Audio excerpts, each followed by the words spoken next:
Bonjour, meu nome é Patrick Ambrogi, sou o chefe boulanger aqui no Le Cordon Bleu São Paulo. Muito feliz em estar aqui com vocês hoje para apresentar a receita de uma baguete.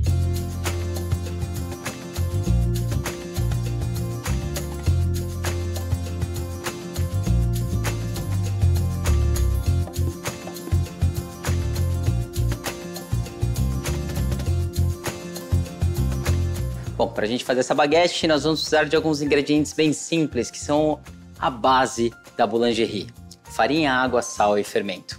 Para essa receita especificamente, eu estou trabalhando com 600 gramas de farinha de trigo do tipo T65. As farinhas do tipo T65 são farinhas indicadas para pães que tenham um aspecto mais rústico ou que requerem um processo de fermentação mais extenso. É uma farinha que tem mais elasticidade do que extensibilidade. Então ela é a farinha ideal para a gente fazer esse tipo de produção. Caso você não encontre esse tipo de farinha, pode adaptar com uma farinha nacional. O único recurso ou alteração que você faria na sua receita é a redução da quantidade de água, porque esse tipo de farinha absorve bastante água.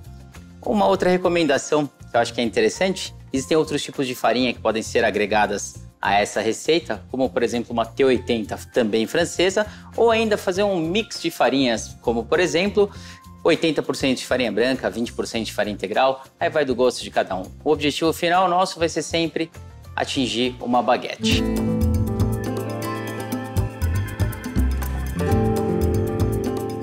Bom, então eu tenho 600 gramas de farinha, tenho 480 gramas de água, aqui eu tenho 5 gramas de fermento e tenho ainda 12 gramas de sal. Desse total de farinha, eu vou utilizar uma parcela dela para fazer um pré-fermento conhecido como Polish. O Polish ele é um pré-fermento mais líquido, mais mole, de ação lenta, onde a gente tira uma parcela dessa farinha e do total de água da formulação, somado a um pouquinho de fermento.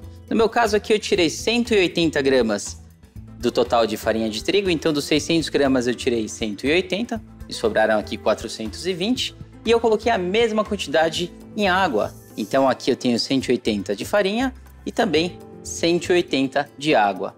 E de fermento, eu peguei uma pequena parcela do total de fermento, aqui eu só tenho 2 gramas de fermento. Vou misturar esses ingredientes e vou deixar ele por aproximadamente 12 horas, até que ele faça um processo de fermentação bem lento, que ele libere algumas bolinhas de fermentação nessa nossa base aqui, tá? Então, para fazer essa base é muito simples, basta quebrar esse fermento. Eu estou trabalhando com fermento fresco, vou colocar toda essa água de uma vez aqui na base e misturar esses ingredientes, até que ele fique homogêneo. E quando a gente trabalha com polish, a nossa massa fica mais fácil de manipular ou de manusear, tá? Então aqui basta homogeneizar essa base, ele vai ficar bem mole, assim mesmo, não é como uma massa de pão. E eu vou deixar ele agora coberto, vou levar ele para a geladeira, vou deixar por aproximadamente 12 horas. Eu já tenho um pronto aqui, claro. Com o meu pré-fermento pronto, eu já posso juntá-lo aos demais ingredientes da minha formulação. É como se eu tivesse pegado emprestado um pouquinho desses ingredientes, preparado essa base e agora eu estou devolvendo para que eu faça o meu pão. Então, para começar a nossa produção aqui, eu vou colocar a minha água, não vou colocar a água toda. Vou colocar cerca de 80% dessa água sobre essa base. Eu vou jogar o restante do fermento, pois uma parte já foi para lá e uma parte da água também está ali no meu polish. Jogo esse fermento aqui. A água eu vou reservar caso eu precise mais tarde. Vou jogar minha farinha. Dos 600 gramas total, me sobraram 420 que está entrando aqui agora. Obrigado, Cris. E eu vou jogar o sal aqui por cima. Não tem problema colocar o sal aqui nesse primeiro momento. E agora eu vou colocar essa minha base para bater. Vou posicioná-la aqui. Colocar o gancho. Para as massas pesadas, né? Massas pesadas, massas de pão, a gente sempre usa o gancho, que ele é mais pesado, ele dá uma estrutura melhor. E nessa base aqui também, eu vou somar o meu polish. Todo de uma vez. Agora eu vou colocar a minha massa para bater numa velocidade lenta, tá? Meu objetivo aqui é fazer com que esses ingredientes se homogeneizem e a gente faça uma base bem coesa, bem estruturada para que a gente trabalhe a nossa baguete do jeito que tem que ser.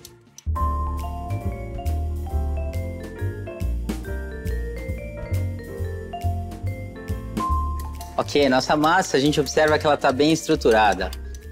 Uma dica bacana para a gente saber se a massa está no ponto ideal ou não é observar o quanto ela se aproxima do gancho da batedeira, né? No começo ela está bem espalhada, mas conforme ela vai atingindo o ponto final de massa, de acordo com a textura dela, ela vai juntando nesse gancho central. Então a gente observa que ela fica bem conectada ao gancho, né? Então nesse momento eu ainda tenho um pouquinho de água para colocar na minha massa.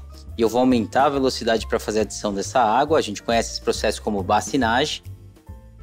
E antes de mais nada, eu vou verificar como está essa massa, só tocando nela para ver se ela está boa ou não. Eu observo que nesse momento ela ainda precisa um pouco de batimento, porém ainda falta um pouco de água da formulação. Eu vou obedecer essa quantidade toda de água que preciso adicionar à minha massa, mas eu vou fazer isso numa velocidade um pouquinho mais alta, senão ela não consegue absorver. Então eu vou baixar novamente a minha grade, subir a batedeira e numa velocidade um pouco mais alta eu vou agregar esse restante de água em fio.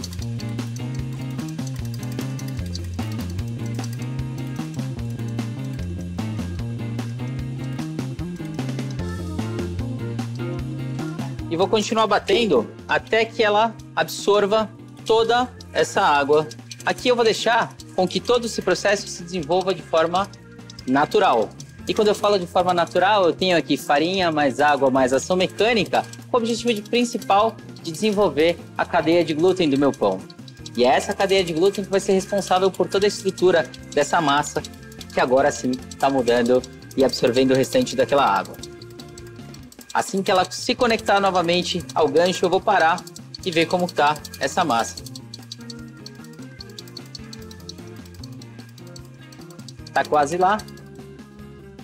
Eu vou deixar uma espátula aqui na minha mão para dar uma raspadinha caso precise. Ela é uma massa bem hidratada, um pouquinho mais difícil de trabalhar.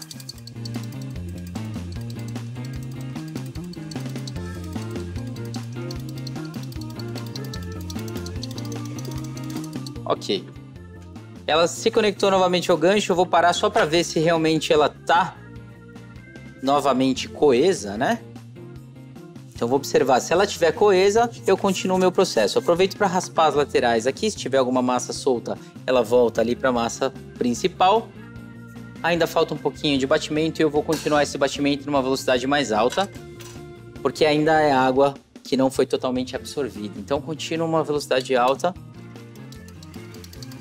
até que termine esse processo. Se eu estivesse fazendo essa massa, por exemplo, na mão, esse processo de dupla hidratação ou de bacinagem eu não faria, porque trabalhar esse processo com as mãos é muito mais difícil, a massa começa a ficar mais grudenta, mais pegajosa e a gente não consegue fazer com que essa segunda hidratação seja absorvida pela massa. Então, trabalhando a massa na mão, o ideal é também diminuir um pouquinho dessa quantidade de água se você não estiver acostumado a trabalhar com massas hidratadas.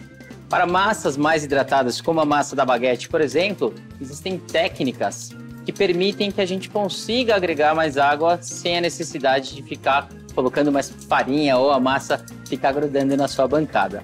Como eu estou trabalhando com um equipamento que me auxilia nesse processo, eu não tenho preocupação nenhuma em fazer a dupla hidratação. Na mão já seria um pouquinho mais difícil. A massa está impecável, eu vou parar, tirar essa massa daqui agora e observar se ela está no ponto ideal ou no ponto de véu frágil, que é o que eu estou buscando para essa massa. Muito bem. Vou pegar um pouquinho de água para mexer com essa massa, porque como ela é muito hidratada, se eu colocar a mão direto nela, ela provavelmente vai grudar demais nas minhas mãos. Então, vou pegar um pouquinho de água aqui. Eu vou molhar tanto as minhas mãos quanto a minha espátula de trabalho, e com as mãos molhadas, a massa não gruda na minha mão. Desconecto e tiro ela daqui. A minha massa está bem hidratada, a gente consegue observar.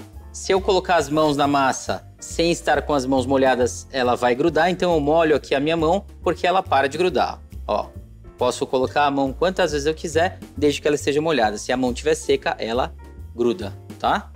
Então vamos lá. Para eu tirar essa massa daqui de dentro agora desse bowl, eu vou fazer o seguinte.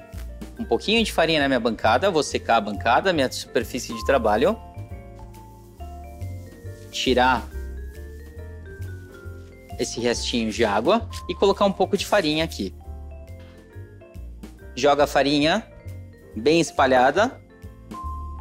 Molha a espátula e vamos soltar a massa daqui de dentro.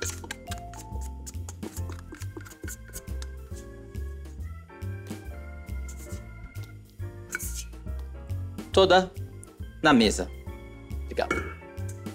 Agora, com a ajuda da espátula, eu vou soltá-la sem colocar farinha ali no centro. E vou fazer o seguinte. Para esse processo, eu tenho aqui uma GN. Se você não tiver um utensílio como esse, você pode improvisar com o que estiver disponível. Mas o meu objetivo agora é colocar essa massa aqui dentro e fazer um processo lento de fermentação. Para isso, eu vou organizar essa estrutura de massa, jogando ela para dentro dela mesma. E com a ajuda da espátula, coloco ela aqui dentro. Bom, para a gente deixar as coisas bem organizadas aqui, água nas mãos. E a gente vai fazer o seguinte, puxa a massa, joga ela para dentro dela mesma. Novamente, água nas mãos, puxo a massa, jogo ela para dentro dela mesma. Molho as mãos novamente. Eu estou fazendo como se fosse uma dobra por dentro da própria massa. E aqui eu faço a última dobra. Esse processo, na verdade, é um processo que nós conhecemos como dobra. Esse processo de dobra ele tem como objetivo principal agregar oxigênio à nossa massa e melhorar a estrutura do meu glúten. Eu tirei essa massa antes que ela estivesse totalmente desenvolvida. Por isso eu faço esse processo de rabar ou dobra da minha massa. Esse mesmo processo eu vou repetir daqui 45 minutos e depois daqui mais 45 minutos, totalizando 3 dobras. Uma agora, uma daqui 45 minutos e mais uma depois de mais 45 minutos. Depois dessa última dobra, essa massa vai descansar. Eu farei 3 dobras nela, depois das 3 dobras, essa massa vai descansar por 24 horas na geladeira e amanhã a gente trabalha com ela novamente. O meu objetivo final aqui é um processo lento de fermentação, fazer com que todos os sabores desse processo lento de fermentação sejam agregados à minha massa. Então, daqui 24 horas, a gente trabalha com essa massa.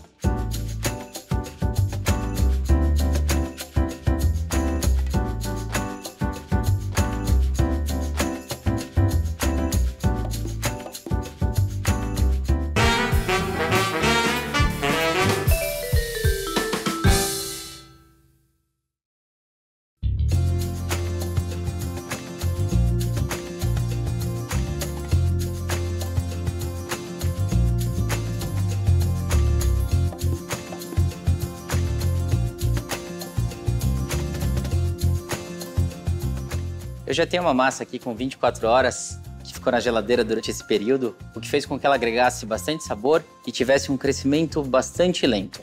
Como é uma massa bastante hidratada, eu vou colocar aqui na minha superfície de trabalho um tecido próprio para trabalhar com pães. É uma couche. E para que eu coloque o pão aqui em cima, eu vou jogar farinha aqui em cima. Senão ele vai grudar. Mesmo essa superfície sendo mais porosa, ele vai grudar. Coloquei um pouco de farinha, para que não fique muito concentrado no único ponto, eu vou dar uma espalhada de leve nessa farinha e virar a minha massa agora aqui em cima.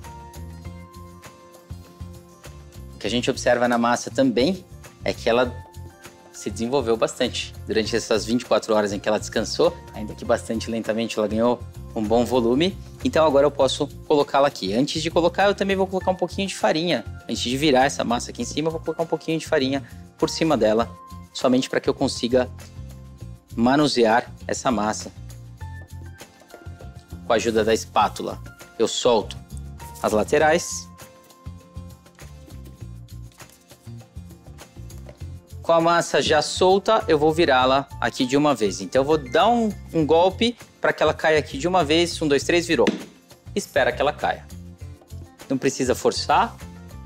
ela vai grudar um pouco, aqui estava untado, ela vai grudar um pouco, a gente espera que ela caia e aí com a ajuda da espátula eu venho aqui e solto a minha massa.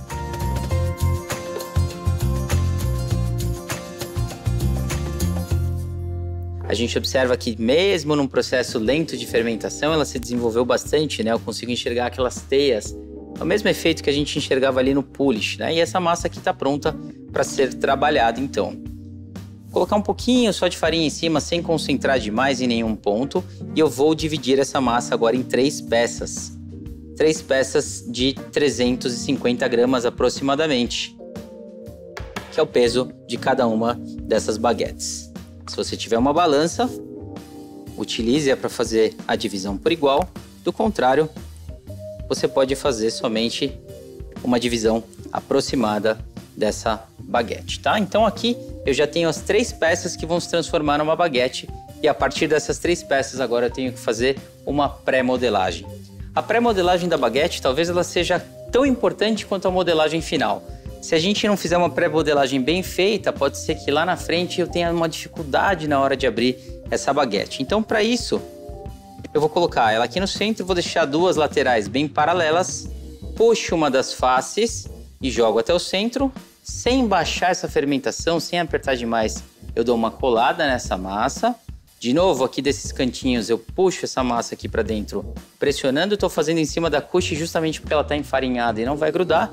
Segundo movimento, e agora eu venho no último movimento aqui, fechando a minha massa e dou uma rolada. Ela tá pronta para descansar por aproximadamente 20 minutos e eu posso então fazer a minha modelagem final da baguete. Eu vou repetir esse procedimento com as 2 outras massas.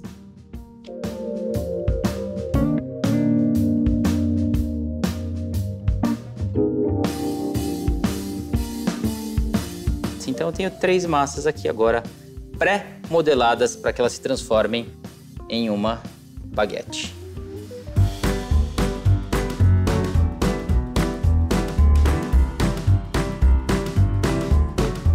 Vou deixar elas cobertas e daqui 20 minutos a gente vai fazer a modelagem final da nossa baguete.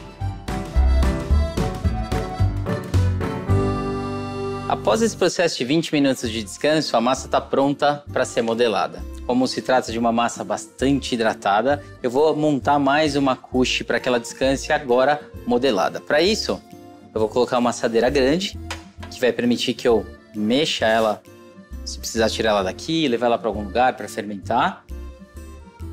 Então eu não vou fazer diretamente na mesa como eu fiz aqui. E vou colocar agora essa couche aqui na minha assadeira.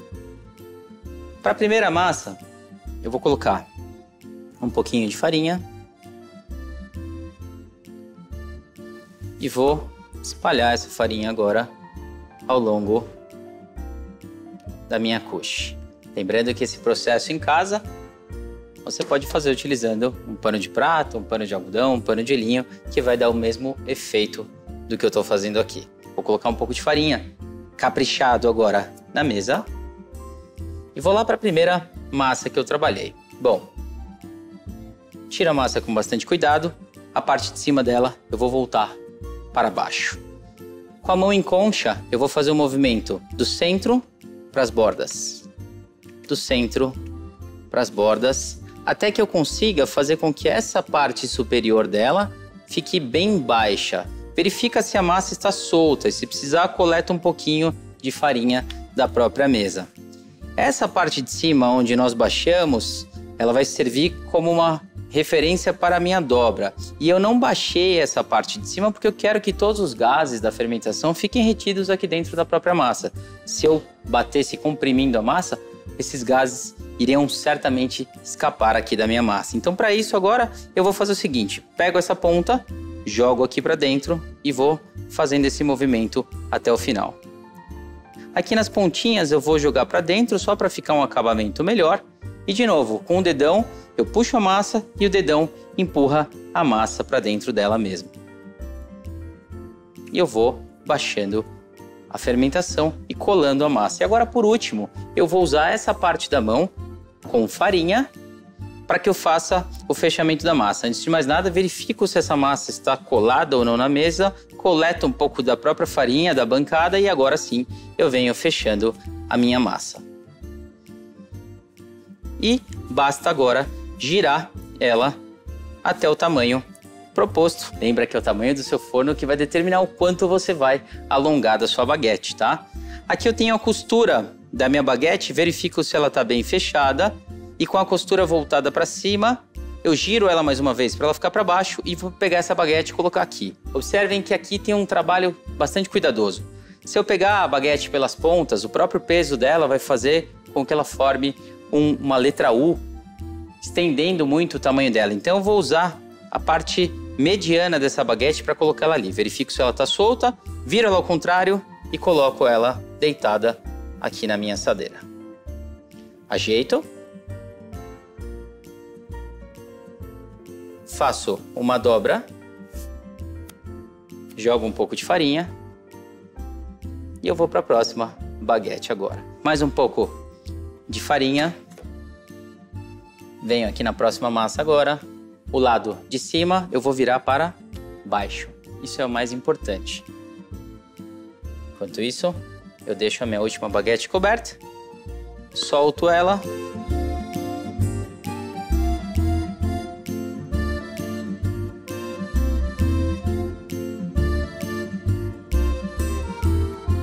Agora a gente vai para a última baguete. Um pouco mais de farinha na mesa.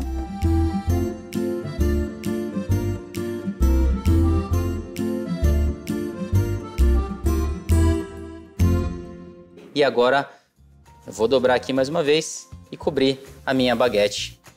E ela vai fermentar por aproximadamente 40 minutos até 1 hora. Tempo suficiente para que ela dê uma boa desenvolvida e a partir daqui eu leve ela para o forno. Enquanto a minha baguete vai fermentando, eu vou colocar o meu forno para esquentar a 225 graus. Na casa de vocês, eu aconselho fortemente a trabalhar com uma temperatura mais alta, 250 graus, ou o máximo que o seu forno atingir.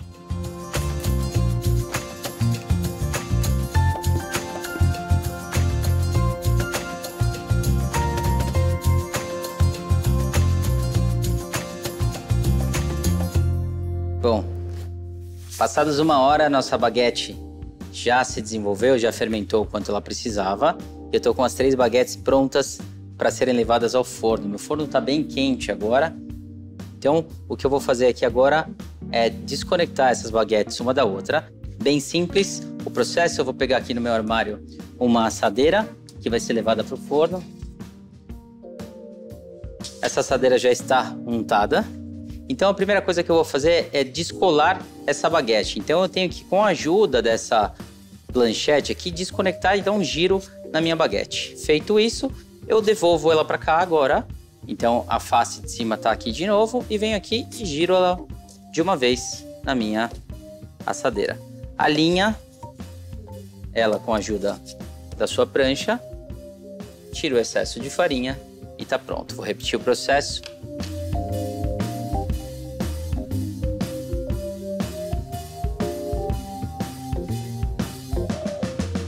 Ok, a segunda.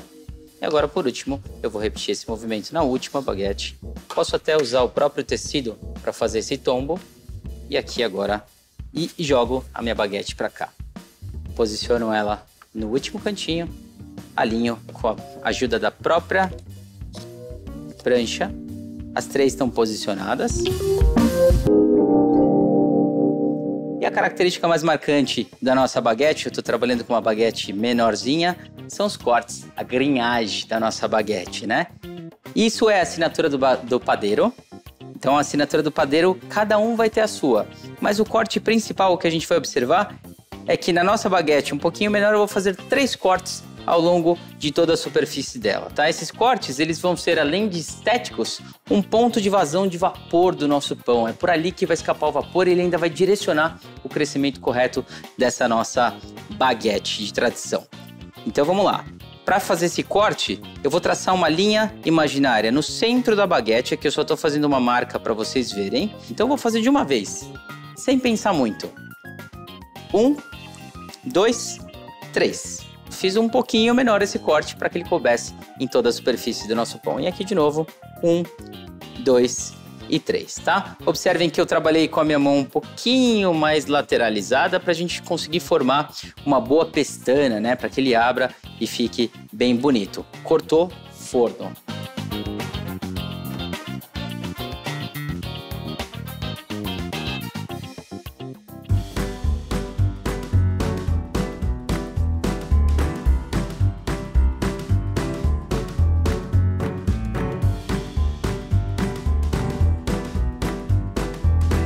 Meu pão tá pronto para sair do forno e agora vou calçar luvas para tirá-lo de lá de dentro. Uau! Tá incrível, tá bem bonito. Para resfriar essa baguete, eu vou colocar uma grade aqui do meu lado, porque por mais que ela já esteja bem cozida, durante esse tempo que ela ficou no forno, foi suficiente para que ela cozinhasse por dentro, eu preciso permitir que ela resfrie. Bom, não vou resistir. Preciso dar uma apertadinha nela para ver se ela tá crocante. Oh, que delícia. Muito bacana. Eu vou cortar uma dessas baguetes para ver como ela tá por dentro. O ideal também é para, antes de fazer o corte, esperar que ela resfrie por completo. Mas eu não vou resistir ao corte, porque eu quero ver como ela tá por dentro. Então vamos até o final. Com esse corte bem quente, soltando vapor aqui na minha mão. Uau! Que estrutura mais bonita. Super alveolada, super macia por dentro, crocante por fora. E é isso, espero que vocês façam em casa, que tenham gostado dessa receita. E bienvenue à Le Monde Cordon Bleu. Não perca no próximo episódio, um dos nossos chefes vai apresentar uma receita incrível. Merci beaucoup. Essa aqui é minha. Faça a sua em casa. Até!